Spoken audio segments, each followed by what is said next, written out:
Now to a story you'll see only on NBC Bay Area. Is San Mateo County keeping minorities out of public office? A racially charged lawsuit is accusing the county of keeping the faces of the supervisors one color, white. Here's NBC Bay Area Stephanie Trong. She was born in a time when the color of your skin dictated your life. And I was raised on a plantation. At 85, Gertrude Wilkes has many stories to tell about those times. I was an angry black woman. But now, there's nobody there much to tell the story. Gertrude means the story of her neighborhood in East Palo Alto, where she used to be mayor. The shootouts, gang violence.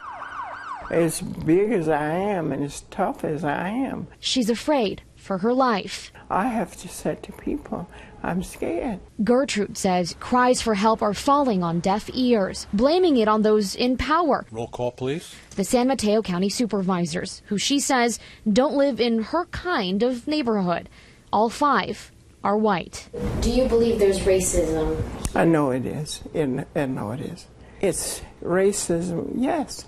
I know it is. And she's not alone. Some people who feel the same way decided to sue the county for discrimination and for violating state voting laws. The All Boys Network is alive and well. Civil rights attorney Robert Rubin says the current system of voting countywide instead of electing supervisors by district makes it difficult for the underdogs, in this case minorities, to win. It was a no-brainer. This is basically a civil rights issue, having equal votes in our district. In the last 10 years, 5 people of color have run for a seat on the Board of Supervisors. Rose Jacobs Gibson, an East Palo Alto City Councilwoman, an African-American, served 14 years before she termed out this January. 4 others, all Latino, lost. It's impossible really to win because, first of all, it's controlled. It's controlled by the Old Boys Club here in San Mateo. According to the latest numbers from the U.S. Census Bureau, in San Mateo County, the top 3 racial groups are whites at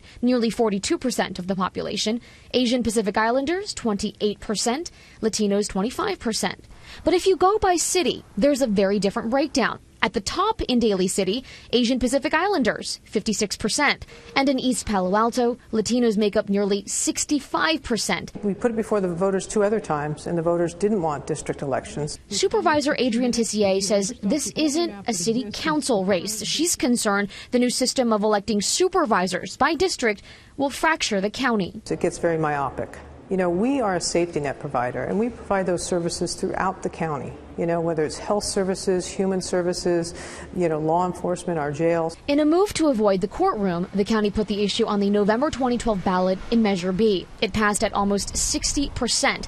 The county has been holding meetings during the summer, asking the people to draw their own district lines. It will not be a perfect fix. However, it allows communities of interest to have their own voice and a louder voice. Racism starts at the top. Gertrude welcomes the change, but remains wary, thanks to her background in politics as former mayor of EPA, when she says she fought for those who needed it most. I used to be that voice inside. Now she's hoping that voice is on the way to the top.